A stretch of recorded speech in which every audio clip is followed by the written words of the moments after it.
जय हिंद। मेरा नाम मनोज मंडल है। आज की इस वीडियो का टॉपिक है SOA में इन्वेस्टमेंट नहीं, अब SIP सिर्फ डीमेट में। आखिर इसका क्या मतलब है? एक व्यूअर ने मुझे कमेंट किया है और मैं आपको बता देना चाहूँगा। यदि आप भी म्यूचुअल फंड में SIP कर रहे हैं, लमसम कर रहे हैं या कर चुके हो, तो आखिर सेबी का एक नया अपडेट है कि SOA नहीं, अब SIP सिर्फ डीमेट में। इसका क्या मतलब है? Statement of account. आइए समझते हैं कि आखिर मुझे इसके बारे में वीडियो क्यों बनानी पड़ी। एक न्यू अपडेट है। अगर पैसा आपका इन्वेस्टमेंट है या करने की सोच रहे हो तो ये वीडियो आप लोग जरूर देखिएगा। देखिए, लिखते हैं भैया, grow app new SIP lump sum को न्यू फोलियो जनरेट करके नई इन्वेस्टमेंट को डीमेट फॉर्म में बदल रहा है। इसको स्टेटमेंट ऑफ अकाउंट यानी कि SOA के फॉर्म में कैसे बदले, इस विषय में वीडियो बना दीजिए। तो मैं कहना चाहूंगा कि इसको कैसे बदले, नहीं बदले, आपने पूछा तो मैं आपको एजुकेशन पर्पस के लिए बताने की कोशिश करूंगा। यह वीडियो बहुत ज़्यादा इंपॉर्टेंट है। यदि आपका पैसा म्यूचुअल फंड में इन्वेस्टमेंट है तो इंपॉर्टेंट है, या फिर करने की सोच रहे हैं तो इंपॉर्टेंट है, और अगर नहीं है तो इंपॉर्टेंट नहीं है। देखिए, इस वीडियो में ना मैं लिख कर बात करूंगा, क्योंकि आजकल बहुत सारे वीडियो में कम्युनिटी गाइडलाइन आ रहा है और वीडियो उड़ जा रही है, जो कि आप लोगों को समझाने के पर्पस पे है। तो यूट्यूब इंडिया टीम को मैं हाथ जोड़ के रिक्वेस्ट करना चाहूँगा कि थोड़ा इसके बारे में देखिए।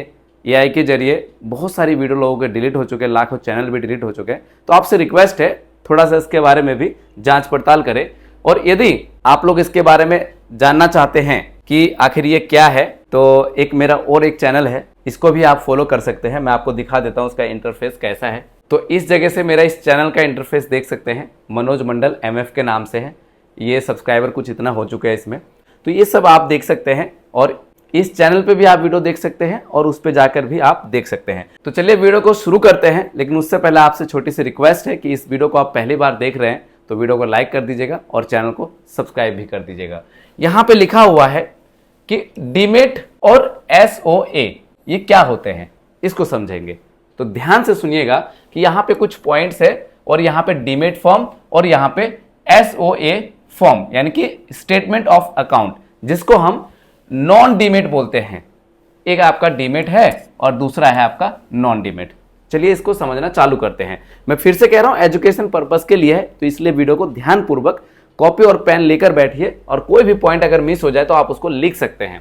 तो देखिए, पहला पॉइंट है कि किस फॉर्मेट में फंड्स रहता है। पहला पॉइंट, किस फॉर्मेट्स में फंड रहता है। तो हम समझेंगे डीमेट फॉर्म में या सोया में।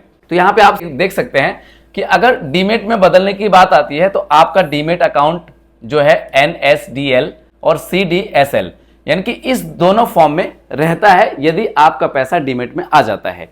ठीक है, जब भी डीमेट की बात होगी तो दो फॉर्म में आपका पैसा रहेगा, एक NSDL और दूसरा CDSL।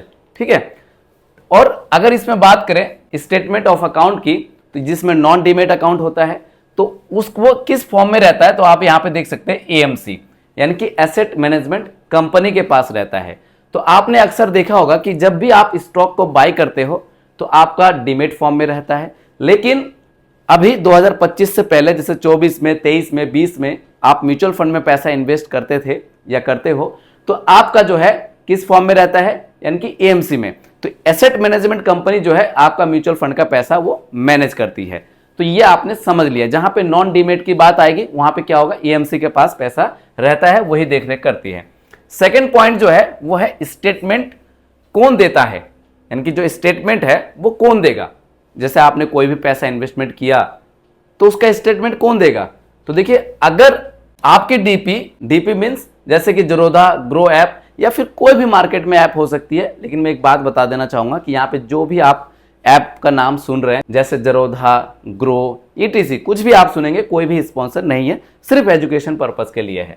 तो यानी कि जब भी आप पैसा डीमेट फॉर्म में अगर इन्वेस्टमेंट करते हैं तो आपकी DP जो ब्रोकर होता है वो आपको स्टेटमेंट देंगे, लेकिन SOA के फॉर्म में वो आपको AMC जो है, AMC द्वारा या फिर RTA द्वारा, जैसे कैम्स और के फिनटेक के द्वारा आपको स्टेटमेंट प्रोवाइड किया जाता है। जैसे कि आप अभी म्यूचुअल फंड का स्टेटमेंट देखेंगे तो इसके द्वारा आपको जो है प्रोवाइड किया जाता है अभी, यानी कि आप अपना म्यूचुअल फंड का अगर स्टेटमेंट देखेंगे 2025 से पहले, तो इसके द्वारा जो है आपको स्टेटमेंट प्रोवाइड किया जाएगा। लेकिन एक सेबी का नया रूल है, उसके अकॉर्डिंग अभी कुछ चेंजेस होने वाला है, यानी कि हो चुका है, अभी आपको मैं इसी वीडियो में बताऊंगा। तो कहने का ये अर्थ है, अगर मेरा भी आप इन्वेस्टर हैं तो आप देखेंगे तो अभी इसी फॉर्म में, यानी कि एएमसी द्वारा, यानी कि आरटीए द्वारा या फिर कैम्स और के फिनटेक द्वारा ही आपको स्टेटमेंट प्रोवाइड होता है। उसके बाद बात करें यूनिट ट्रांसफर की, तो जब भी यूनिट ट्रांसफर की बात आएगी तो डीमेट में ट्रांसफरेबल, यानी कि डीमेट में यदि आपका कोई भी पैसा इन्वेस्टमेंट है तो बड़ी इजीली आप इसको ट्रांसफरेबल कर सकते हैं, ट्रांसफर कर सकते हैं। जैसे कि आप भी स्टॉक बाय करते हैं तो इसको बड़ी इजीली जो है आप ट्रांसफर कर सकते हैं, तो यहाँ पे आपका ट्रांसफर हो जाता है। लेकिन यहीं पे बात करें स्टेटमेंट ऑफ अकाउंट की, जो नॉन डीमेट होता है, तो यहाँ पे देख सकते हैं ट्रांसफर मैनुअल, यानी खुद से आपको मैनुअल ट्रांसफर करना होता है। और कैसे करेंगे, आप रिक्वेस्ट कर सकते हैं, रिक्वेस्ट के जरिए आप ट्रांसफर इसको कर सकते हैं। जैसे मान लीजिए कोई भी म्यूचुअल फंड है, आप अगर स्विच करते हैं, कुछ करते हैं, तो आपको रिक्वेस्ट डालनी होती है स्विच के लिए, तो आप जैसे मैनुअल रिक्वेस्ट डालेंगे तो आपका जो है पैसा ट्रांसफर हो जाएगा। बात आती है रिडीम्शन की, यानी कि पैसे की जब भी निकासी की बात आएगी तो रिडीम्शन का तरीका जो है डीमेट में कैसा होता है और स्टेटमेंट ऑफ अकाउंट में, यानी कि नॉन डीमेट में कैसा होता है।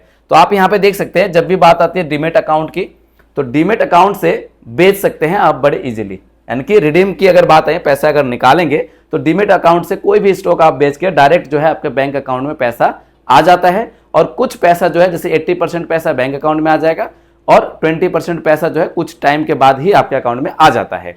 लेकिन बात करें ग्रो या फिर एएमसी की, अगर ग्रो से या फिर किसी भी एएमसी से आप म्यूचुअल फंड का पैसा अगर निकासी करते हैं, निकालते हैं, तो उस कंडीशन से क्या होगा, आपको रिडीम करना पड़ता है। और रिडीम करके यहाँ पे थोड़ा सा टाइम लगता है, 1-2 दिन का, उसके बाद आपके बैंक अकाउंट में सीधा आ जाता है। तो ये प्रोसेस है डीमेट अकाउंट में और स्टेटमेंट ऑफ अकाउंट में, यानी कि नॉन डीमेट अकाउंट में।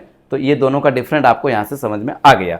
जैसा कि मैंने आपको अभी बताया कि मेरा आप दूसरे चैनल को भी फॉलो कर सकते हैं, क्योंकि आजकल बहुत सारे चैनल डिलीट हो रहे हैं, वीडियोस डिलीट हो रहे हैं, तो जरूर करिएगा। और यूट्यूब से फिर से मैं कह रहा हूँ, रिक्वेस्ट है, अगर हम लोगों की कुछ गलती हो रही है तो उस गलती को आप लोग हमें बताइए, एजुकेट करिए, ताकि उसको हम दिन पे दिन उसको सुधार पाए। चलिए कुछ और बात समझते हैं। जैसे उनका कहना था कि सर उसको डीमेट से कैसे उसमें कर सकते हैं कि नहीं कर सकते, उसके बारे में थोड़ा सा जानने की कोशिश करेंगे। तो यहां से आप देख सकते हैं कि ग्रो या फिर ईटीसी, कोई भी आप एप्लीकेशन यूज कर रहे हैं, ब्रोकरेज आप यूज कर रहे हैं, तो डीमेट क्यों हो रहा है। जैसे मान लीजिए आप ग्रो को यूज कर रहे हैं और म्यूचुअल फंड में पैसा इन्वेस्ट कर रहे हैं, तो यहां पे डीमेट क्यों हो रहा है। डीमेट मतलब डीमेटरलाइज, है ना, क्यों हो रहा है, यानी कि आप एसआईपी कर रहे हैं, म्यूचुअल फंड कर रहे हैं, लेकिन आपका डीमेट अकाउंट में रजिस्टर हो रहा है, ऐसा क्यों। तो उसके बारे में जानते हैं कि जैसे ग्रो जैसे प्लेटफॉर्म अब ज्यादातर नई इन्वेस्टमेंट को डीमेट में ही रजिस्टर कर रहे हैं, चाहे ग्रो हो, जीरोधा हो, कोई भी हो, आप किस में कर रहे हैं, डीमेट में ही रजिस्टर कर रहे हैं, ताकि सब यूनिट एक ही प्लेटफॉर्म पर ट्रैक की जा सके। यानी कि कोई भी, मान लीजिए कोई आप एसआईपी कर रहे हो या फिर लमसम कर रहे हो, आज जो वीडियो देख रहे हो या फिर जब भी आप करोगे, तो आपका क्या हो रहा है कि ये रजिस्टर कहां हो रहा है, डीमेट में हो रहा है। ठीक है जी। तो ऐसा क्यों हो रहा है, ऐसा 2025 में हो रहा है, क्योंकि सेबी के नए नियम के तहत ऐसा हो रहा है, क्योंकि सेबी का कुछ अपडेट था और आप लोगों से, इन्वेस्टर से फीडबैक भी मांगा था कि क्या आप म्यूचुअल फंड में नॉन डीमेट में जो आपका पैसा होता है, जैसे स्टेटमेंट ऑफ अकाउंट में, तो उसके बदले डायरेक्ट जो है डीमेट अकाउंट में ही रजिस्टर कर दिया जाए। तो इसीलिए सेबी का एक नया अपडेट है, जिसके तहत जो है आपका पैसा जो भी आप रजिस्टर होगा, न्यू एसआईपी या फिर एसआईपी, वो किस में हो रहा है, डायरेक्ट रजिस्टर हो रहा है। ठीक है, ताकि आप एक ही जगह से सब कुछ ट्रैक कर सकते हो। और सेबी एक गवर्नमेंट की बहुत अच्छी संस्था है। ठीक है, इसमें क्या होगा कि आगे चल के जो इन्वेस्टर है उन्हीं को ही बेनिफिट होने वाला है। तो यहाँ पे आप देख सकते हैं, यानी कि एसआईपी, लमसम या फिर ईटीसी कुछ भी आप करते हैं तो डीमेट फॉर्म में जो है प्रोसेस अब होने वाला है आगे इन फ्यूचर में। तो यहां से हमने इसको समझ लिया। अगर आप स्टेटमेंट ऑफ अकाउंट फॉर्म में निवेश करना चाहते हैं, बस मैं आपको यहां पे गाइड कर सकता हूं ओनली एजुकेशन पर्पस के हिसाब से। तो 2025 के बाद अब ऐसा जो है न्यू रूल के तहत खत्म किया जा सकता है, इसलिए मैं जा सकता है लगाया। तो यहां पे देख सकते हैं कि डायरेक्ट एएमसी के वेबसाइट से यदि आप एसआईपी या फिर लमसम करते हैं तो शायद जो है आपका पैसा जो है नॉन डीमेट अकाउंट में ही रहेगा।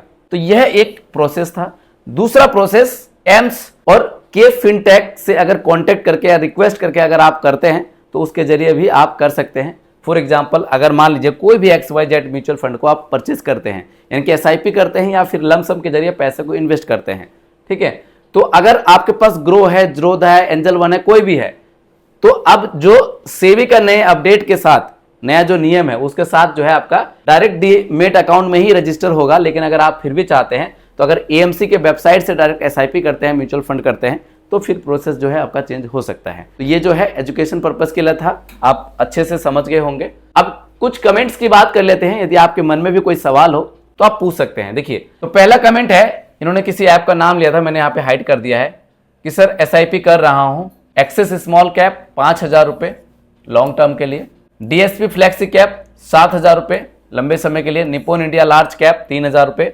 एक्सिस मिड कैप 4,000 रुपए और एचडीएफसी स्मॉल कैप 3,500 रुपए। ओवरऑल आपके सारे फंड अच्छे हैं, दृढ़ निश्चय बांध के आप चलते रहिएगा। यहाँ पे रिस्क है, उस रिस्क को यदि आप सह लेते हैं तो आगे चल के आपका अच्छा खासा पैसा बन सकता है। और यदि आप फ्रेश इन्वेस्टमेंट करना चाहते हैं, जैसे कि 100 रुपए से 500 रुपए से, वीडियो के डिस्क्रिप्शन बॉक्स में बेस्ट म्यूचुअल फंड एप्लीकेशन का लिंक है, उसके माध्यम से कर सकते हैं, कोई फोर्सफुली नहीं है। इन्वेस्टमेंट से लेकर अगर कोई भी प्रॉब्लम आती है तो मेरा व्हाट्सअप नंबर है 7982220721 पर आप मुझे व्हाट्सएप कर सकते हैं। उम्मीद करता हूं यह वीडियो आपको अच्छी लगी होगी। अगर यह वीडियो आपको अच्छी लगे तो प्लीज वीडियो में अपने प्यारा सा लाइक कर दीजिएगा। अभी तक अगर आपने इस चैनल को सब्सक्राइब नहीं किया है तो चैनल को सब्सक्राइब करके बगल में जो बेल आइकन का बटन है उसको जरूर प्रेस कर दीजिएगा और यह वीडियो अपने दोस्तों को, अपने परिवारजनों को जरूर शेयर करिएगा। मिलते हैं नेक्स्ट वीडियो में। जय Hind. In this video, calculations are for illustrations only and do not represent actual returns. Mutual fund investments are subject to market risk. Read all scheme related documents carefully.